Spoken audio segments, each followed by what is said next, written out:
Sistem operasi terdistribusi.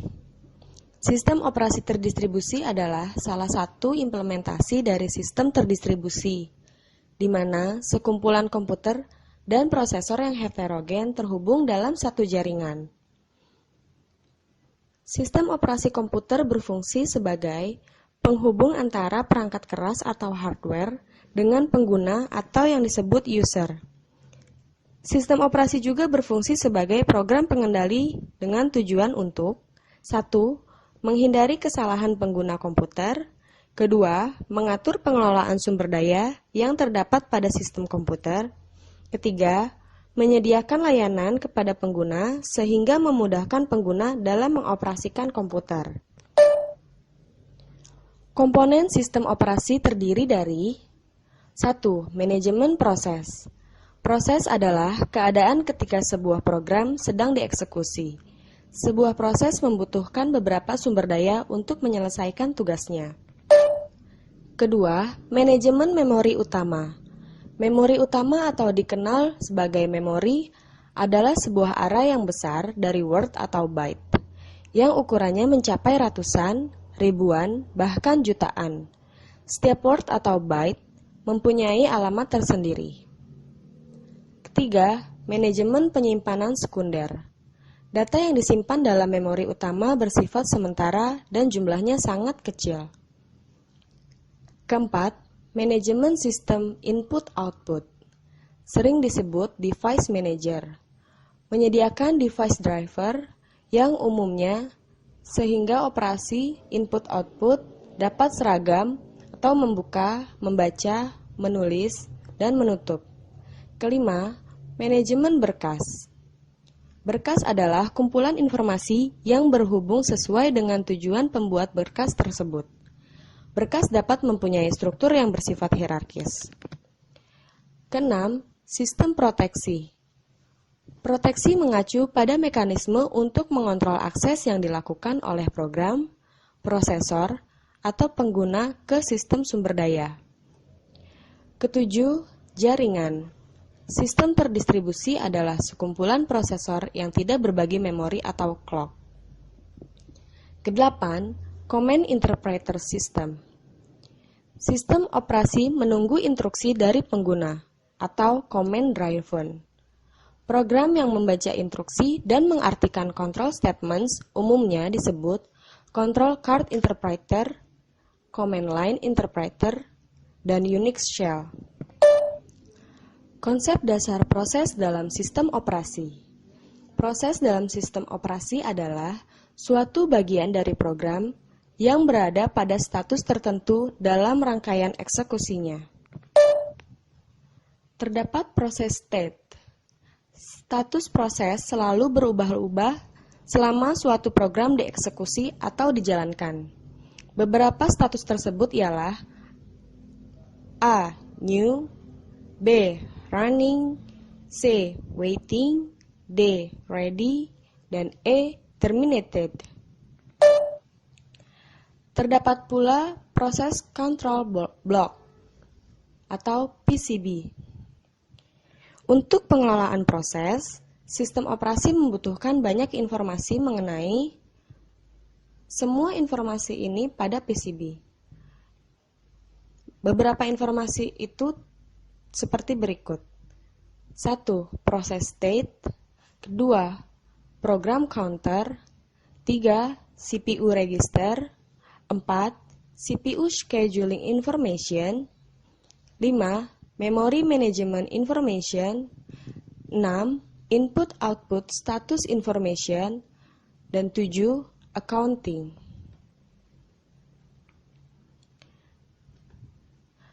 Konsep dasar thread dalam sistem operasi.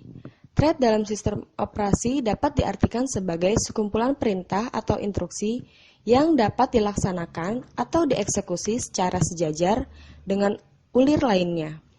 Dengan menggunakan cara time slice, ketika CPU melakukan perpindahan antar satu ulir ke ulir lainnya, atau multiproses ketika ulir-ulir tersebut dilaksanakan oleh CPU yang berbeda dalam satu sistem. Apakah sistem operasi itu? Sistem operasi secara singkat adalah sebagai penghubung antara hardware dengan user. Sistem operasi juga berfungsi sebagai program pengendali dengan tujuan untuk menghindari kesalahan penggunaan komputer dan mengatur pengolahan sumber daya yang terdapat pada sistem komputer, serta menyediakan layanan kepada user sehingga memudahkan user dalam mengoperasikan komputer. Terdapat 4 penjelasan fungsi sistem operasi. Yang pertama adalah Resource Manager, merupakan pengelolaan sumber daya dan mengalokasikannya. Contohnya adalah memori dan CPU. Yang kedua adalah User Interface, yaitu sebagai perantara user dengan hardware yang menyediakan tampilan yang user-friendly kepada user agar lebih mudah dipahami. Yang ketiga adalah Optimizer, yaitu penjadwalan masukan atau input oleh user, pengaksesan data, proses komputasi, dan penggunaan. Yang keempat adalah server, yaitu berfungsi untuk melayani penggunaan komputer. Komponen inti sistem operasi terbagi menjadi 8 bagian. Yang pertama, manajemen proses, yaitu keadaan ketika sebuah program sedang dieksekusi. Sebuah proses membutuhkan beberapa sumber daya, yaitu CPU time, berkas-berkas, memori, dan perangkat input-output.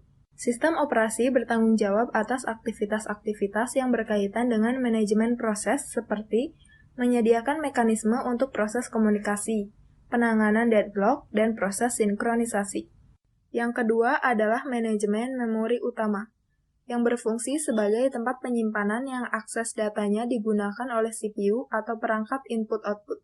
Memori utama termasuk tempat penyimpanan data yang sementara atau volatil. Artinya, data dapat hilang begitu sistem dimatikan. Salah satu tanggung jawab sistem operasi atas aktivitas-aktivitas yang berkaitan dengan manajemen memori adalah memilih program yang akan di-load ke memori.